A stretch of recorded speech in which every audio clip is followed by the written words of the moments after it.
आएंगे, फिर कलाम पढ़ेंगे, फिर नौजवानों की जो दिलजोई होगी वो करेंगे। मेरे पास वक्त इसलिए कम है कि ये वक्त खिताब का नहीं है।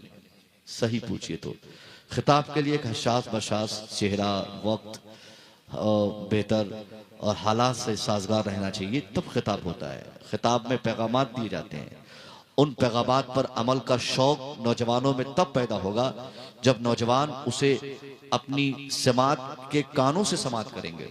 यहाँ तो जबरदस्ती सुनाना हो जाएगा। तकरीर मैं इस्लाही करता हूँ, इलाके में तो जान के करता हूँ। आज भी मैं सोचा कि कुछ बेहतर बातें करूंगा, मगर ठंड इस कदर सख्त है और इसमें बिठाकर आपको ज्यादा ताम झाम बतियाना, मैं समझूंगा कि ये आप पर जुल्म होगा, आप पर ज्यादती होगी। नातखानी में जज्बे और जोश में आपके हाथ पांव चलते रहते हैं, तो दो चार अशार अगर शायद बढ़ा भी दे तो बहुत ज्यादा लोड आप पर नहीं पड़ता है। मगर खतीब अपनी तकरीर का 10 मिनट आप पे बढ़ा दे तो ये इस कदर गहरा गुजरता है, मालूम पड़ता है कि ये बोझ लेकर मैं ढो नहीं पाऊंगा इस ठंड की रात में। मैं गुजारिश करूंगा मोहब्बत के साथ, अब तक आपने जलसा सुना, मुसव्वी रजा को भी समात करें।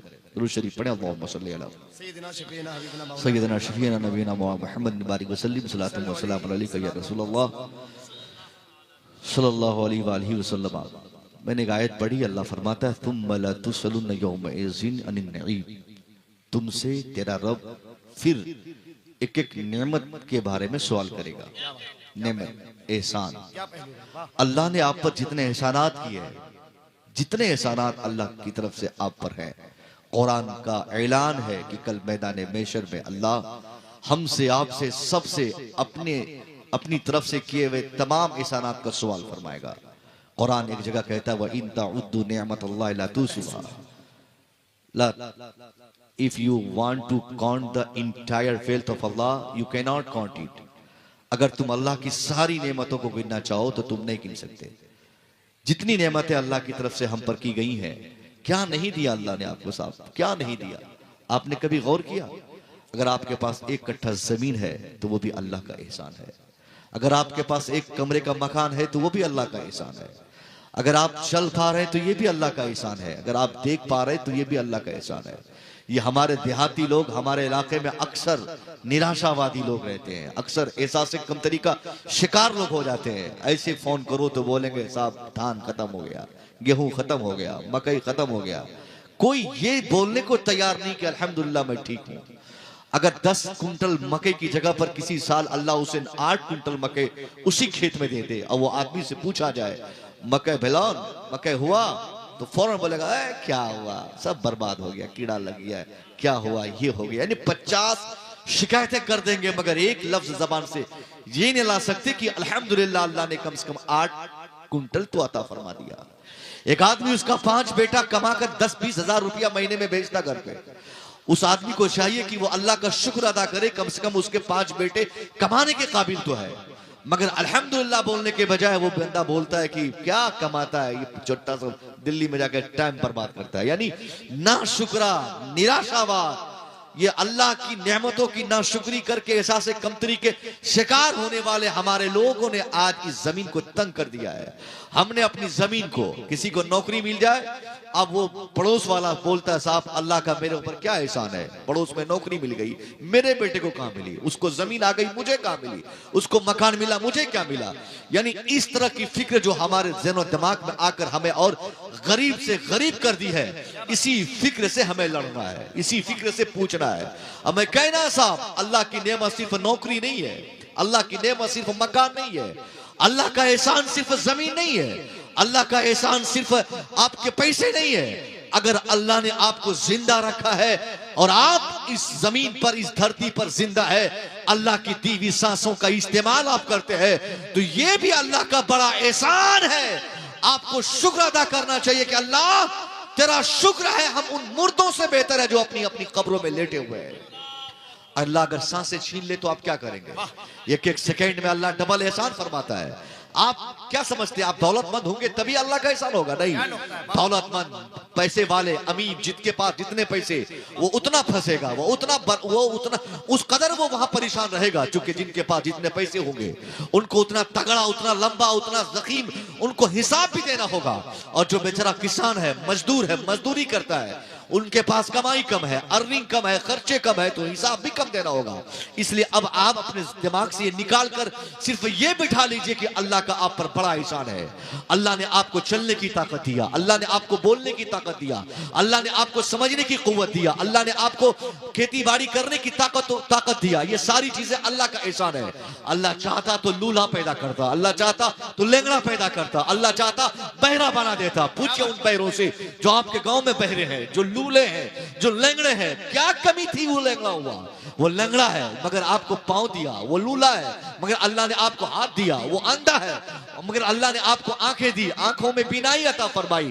ये सारी चीजें ये बताने को काफी है कि इंसान के पास जमीन ना रहे तब भी अल्लाह का एहसान है, पैसा 1 रुपया ना रहे फिर भी अल्लाह का एहसान है, उसके पास दौलत, जमीन, मकान, घर, रहने की जगह तक ना रहे, अगर वो सिर्फ धरती पर जिंदा है, टांग भी ना रहे, आंखें भी ना हो, हाथ भी ना हो, सिर्फ सांसें चलती हो, तो अल्लाह का बड़ा एहसान है कि अल्लाह उसे सांसें अता फरमा रहा है। साहब ये एहसान, ये अक्सर हमारे लोग निराश हो जाते हैं कि हमें क्या दिया हमारे रब ने। साहब बहुत बड़ी दौलत अल्लाह ने दी है और ये दौलत दी है तो इसका हिसाब होगा, ये एहसान अल्लाह का है तो हिसाब होगा। अल्लाह पूछेगा कि अगर आपको जबान दिया है तो इसके बदले में अमल चाहिए, हाथ दिया है तो इसके बदले में अमल चाहिए, शरीर के सारे पार्ट पुर्जे जो हमारे शरीर में है उन सारे पार्ट पुर्जों के अमाल हमें कल मैदान महशर में दिखाने होंगे। ये लुआब जिसे हम समझते हैं ना, आप समझिए कि ये लुआब, ये थूक, मैं अक्सर बोलता हूं इसकी अहमियत पे गुफ्तगू होती है, तो ये लुआब इतनी बड़ी नेमत है कि ये लुआब अल्लाह दे तो दिया, अगर इसकी क्वांटिटी को सिर्फ अल्लाह मुतवस्सित नहीं रखता, यानी इसकी मिकदार को बराबर और नॉर्मल नहीं रखता, बहुत ज्यादा लार आता, बहुत ज्यादा थूकते, बहुत लार से मुंह मेरा पूरा घुलने लगता, या उसकी क्वांटिटी कम हो जाती, इसकी मिकदार की कमी और ज्यादती की बुनियाद पर डॉक्टर्स का मानना है, मेडिकल साइंस का रिसर्च है कि लार की कमी और ज्यादती की बुनियाद पर 3 खतरनाक बीमारी हमें हो सकती है। लार की कमी और ज्यादती की बुनियाद पर हमारा हाजमा गड़बड़ा जाएगा, या फिर हमारी कुव्वते फहम हमारी गड़बड़ा जाएगी, या तो हमारी बीनाई कमजोर होगी।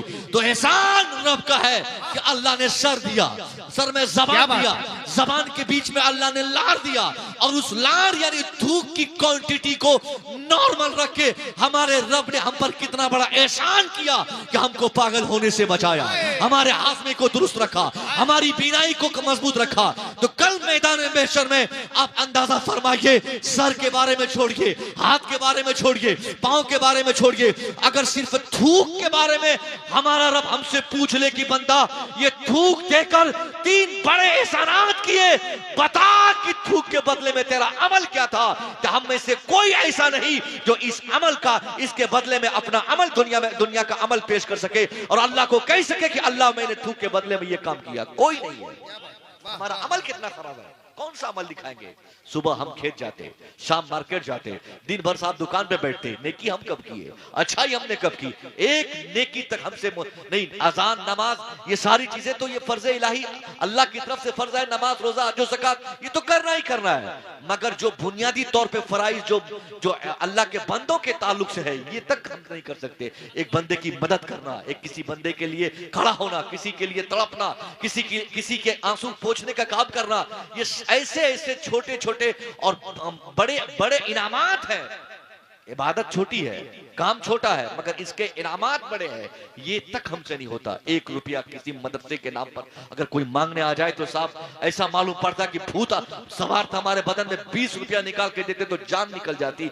मदरसा वाला परेशान करते रहता है। कोई आ जाए फकीर फकरा, गरीब, मजदूर, मिस्कीन, वो कोई बात नहीं साहब, मरने वाला मर जाता है, हम उसे उठाने की हिम्मत नहीं रखते। अपने समाज को उठाना तो छोड़िए, आज जलाने, भस्म करने, उसको तबाह करने, अपने समाज को बर्बाद करने में 24 घंटा अगर मेहनत करनी पड़े तो एक आदमी मेहनत करता है। एक साहब ने मुझे आज ही फोन करके बताया कि हजरत, मैं 4 साल से जिस रिश्ते के लिए मैं इंतजार करता, अपनी बेटी की शादी के लिए मैंने बहुत मेहनत की, कहां से खोज खाज के मैंने एक आदमी को तैयार किया।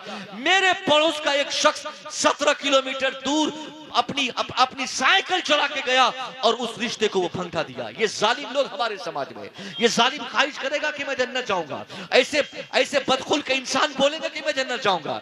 आपने 50 साल नमाज पढ़ी, आपकी नमाज अल्लाह आपके चेहरे पे मारेगा। आपने 50 साल से रोजे रखे, आपके रोजे की सारी बरकतों को अल्लाह चेहरे पे मारेगा। आपने कई बार हज और 50 उम्रे आपने कर लिए, बिलाशुबा ये सारे अमाल आपके चेहरे पे अल्लाह मार देगा अगर आपने अल्लाह के किसी एक बंदे को तकलीफ पहुंचाई है और वो बंदा आपकी तकलीफ को माफ नहीं किया है। ये तकलीफों से हमने समाज भर दिया, ये अपने समाज के हमने अपने लोगों के घर जला दिए, अपने भाई की दुश्मनी में हमने जीने का सलीका सीख लिया। हम सोचते कि अल्लाह हमें कल माफ कर देगा, नहीं करेगा माफ। हमें अपने पहले भाई से माफी मांगनी है। हमें सरकार गरीब नवाज की वो सुन्नतों पे अमल कर रहा है। आज गरीब नवाज के नाम पे जलसा हुआ, हमें एहसास होना चाहिए कि गरीब नवाज की करामत सिर्फ ये नहीं कि सरकार गरीब नवाज ने एक कूजे में पूरे अना सागर के पानी को आपने बंद कर दिया और यही करामत बताते हम तो लोग मचल जाते, वाह क्या करामत थी, एक कटोरे में कैसे पानी समा गया, कैसे घंटों तक ऊँटनी एक ही जगह बैठी रह गई, कैसे वो जोगी जयपाल को खड़ावन ने मार मार के नीचे किया। ये करामत सुन सुन के हम थक गए सुनाते सुनाते, और आप भी सुनते सुनते थक गए। मगर आज गरीब नवाज की एक सबसे बड़ी करामत बताता हूँ इसी तनाजुर में, लोगों की मदद करना कितना बड़ा काम है और कितना बड़ा अजर अल्लाह इसे अता फरमाता है इस अमल में। हमने सिर्फ नमाज को सवाब समझा, हमने इबादत को सिर्फ रोजे को इबादत समझा। बिलाशुबा नमाज इबादत है, रोजा इबादत है, हज इबादत है, ज़कात इबादत है। मगर इबादत का एक अजीम हिस्सा यह भी है कि हम अपने भाई का काम आए, अपने साथी का काम आए, अपने पड़ोस का काम आए। गरीब नवाज अजमेर में रहते, अजमेर मोहल्ला में बैठे हैं आपकी खानका में। आपके अजमेर का कोई मुसलमान नहीं बल्कि गैर मुस्लिम आपके पास आया, गैर मुस्लिम फरियाद लेकर आया, कहा हुजूर मैं आपके अजमेर का एक अदना सा फर्द हूँ, इसी इलाके में रहता हूँ, मैं किसान हूँ, मैं काश्तकार हूँ, मेरे पास चंद बीघा जमीन थी, उसी जमीन को मैं जोतता था, उस पर मेहनत करता था, फावड़े कुदाली चलाता था, वो जमीन जो अनाज देती थी उससे हम अपनी बीवी बाल बच्चों की परवरिश करते। हुजूर देखिए ना आपका जो खलीफा हजरत बख्तियार काकी और उनके बख्तियार काकी के जो खलीफा है, खलीफा मुरीद, वो बादशाह अल्तमस इस वक्त के जो बादशाह हिंदुस्तान के है दिल्ली की सरजमीन पे, उस बादशाह का लेटेस्ट कानून ने मेरी जमीन को अपने कब्जे में ले लिया। लोकल पुलिस ने उस जमीन को अपने कब्जे में लिया और जमीन मेरे हाथ से चली गई। हुजूर आपसे मैं गुजारिश करने आया कि आप अपने खादिम से मुरीद से कहिए कि वो अपने खादिम मुरीद से कहे कि मेरी जमीन वापस हो जाए। हुजूर अगर वो जमीन वापस नहीं होगी तो मैं क्या खाऊंगा, हुजूर वो जमीन नहीं आएगी तो मेरे बच्चे क्या खाएंगे। सरकार गरीब नवाज वक्त के पीर है, वक्त के मुर्शिद कामिल है, एक बहुत जबरदस्त वली कामिल जिनके दम कदम से, जिनकी खिदमत से 1-2 हजार नहीं 90 लाख लोगों को ईमान की दौलत मिली। इतने मसरूफ तरीन शख्स होने के बाद भी आपने ये नहीं कहा जाओ तेरा काम होगा, आपने कहा कि हाँ हाँ बैठो मैं नमाज पढ़ता हूँ। आप नमाज को गए, नमाज असर से फारिग हुए, आपने मसल्ला उठा लिया, आपने उस लोटे को उठाया, अपने असा मुबारक साथ लिया, कुरान मुकद्दस को सीने से सटाया और ये मुख्तसर सा सामान लेकर आप अपने हुजरे से बाहर आने लगे।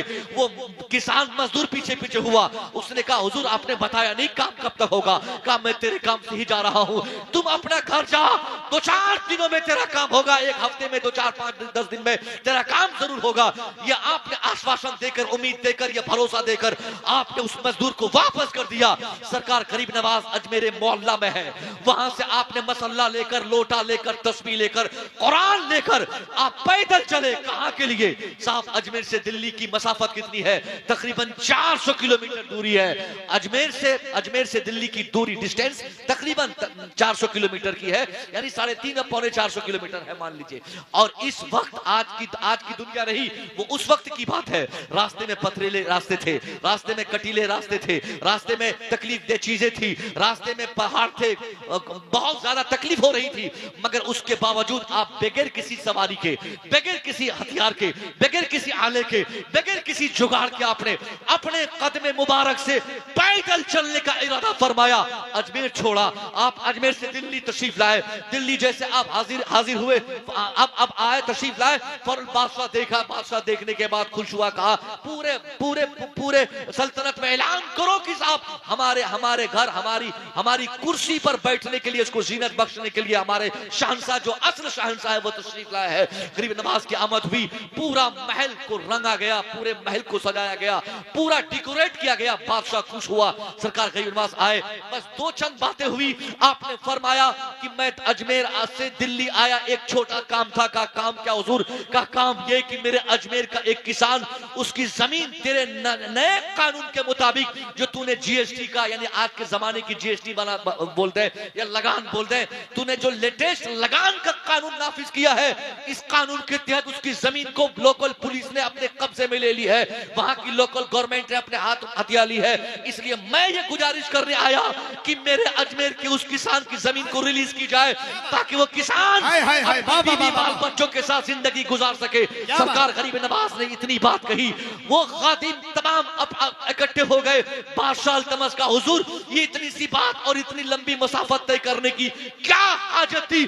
सरकार, एक छोटे से पर्ची में आप दो चार बात लिखकर किसी कासिद से भेज देते, मैं आपकी तहरीर पढ़ता, वो यहीं से बैठे बैठे सारा काम होता। सरकार ये जहमत, सरकार ये तकलीफ की क्या हाजत थी? सरकार गरीब नवाज ने फरमाया, हाँ मैं जानता हूं कि मैं ये छोटी पर्ची लिखता, किसी से कहलवा के भेजता तो तुम काम करते, मगर सिर्फ मुझे काम नहीं कराना था। मैं यहाँ आया, वापस जाऊंगा ताकि उसका काम भी हो जाए और वो किसान हमारा काम भी देख ले कि हम किसी के लिए किस कदर जा सकते हैं, किस कदर हमदर्दी हमारे अंदर इंसानियत की है। एक आदमी का काम आने का जज्बा हमारे अंदर ईमानी दिल में हमारे अंदर किस कदर छुपा हुआ है, ये दिखाना भी मकसद था, ताकि उस किसान को जमीन भी मिल जाए और मेरे इस किरदार से दूसरों को ईमान की दौलत भी मिल जाए। नारे तकबीर, नारे रिसालत, तालीमे इस्लाम, पैगामे इस्लाम, मजहबे इस्लाम। सरकार गरीब नवाज ने कहा कि नहीं, मुझे सिर्फ जमीन नहीं दिलानी है, मुझे उनको ईमान भी दिलाना है। वो आदमी जमीन भी लेगा और मेरे इस किरदार पे जब गौर करेगा तो वो आदमी ईमान भी लाएगा।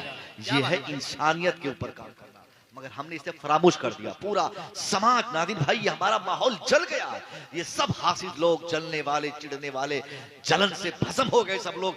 आपस में इस कदर दुश्मनी इन लोगों ने फरोग दी है कि आज नामो निशान मिटने को आ गया इन लोगों का। एक किसी के पास जमीन हो जाए शहर में तो लोग पता लगाएंगे, अरे ये जमीन गठियाल में लिया, कहां से पैसा आता है? अरे अली रजा रबर बहुत उड़ रहा है हवा में, बड़ी दुकान चल रही है इनकी, बड़ा प्रोग्राम हो रहा है, नादिर जमाली क्यों इतना पैसा कमा रहा है, फलाने क्यों इतना अमीर बन गया, उसको नौकरी कैसे मिल गई, उसका बेटा कैसे आगे बढ़ गया। बस यही फितने में सारा दिन हमारा चौपट हो जाता। साहब, हमारी नमाज काम नहीं आएगी जब तक हम अपने समाज को अल्लाह के बंदों के लिए अपने दिल में जगह नहीं बनाएंगे।